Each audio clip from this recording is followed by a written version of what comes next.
If you're regularly creating content, you've probably asked yourself at one point or another, am I using the right tools and equipment?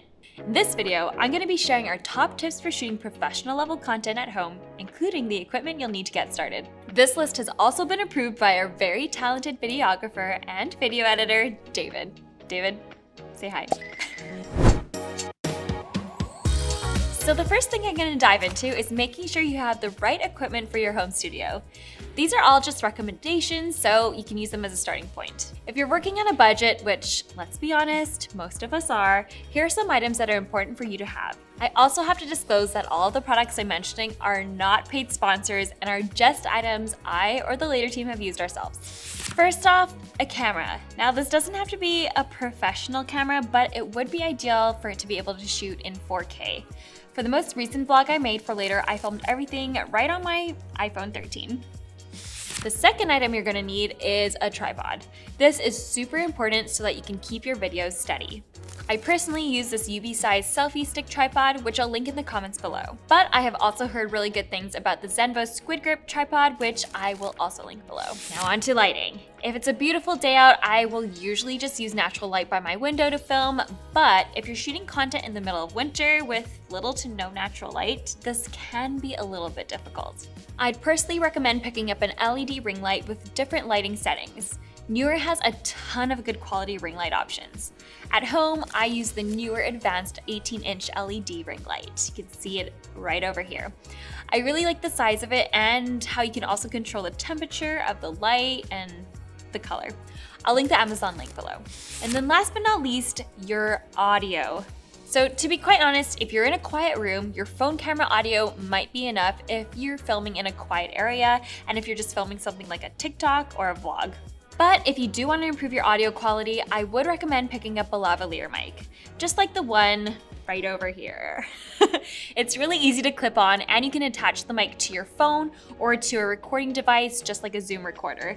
Now this one right over here, we usually use it on our video sets, during our monthly video shoots, and it is the Rode SmartLav Plus, and I'll link this below.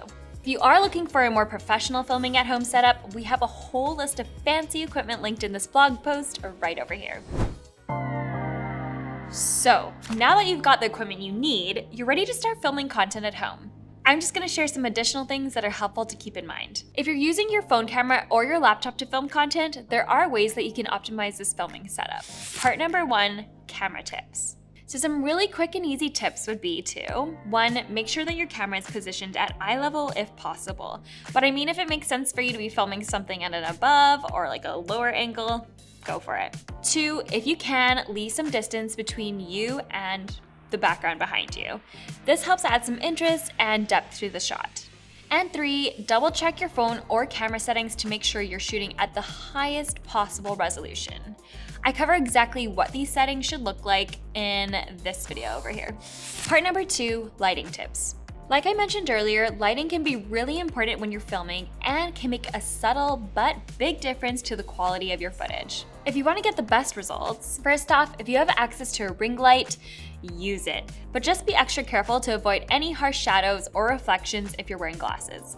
2, try not to shoot with any bright lights such as a window behind you.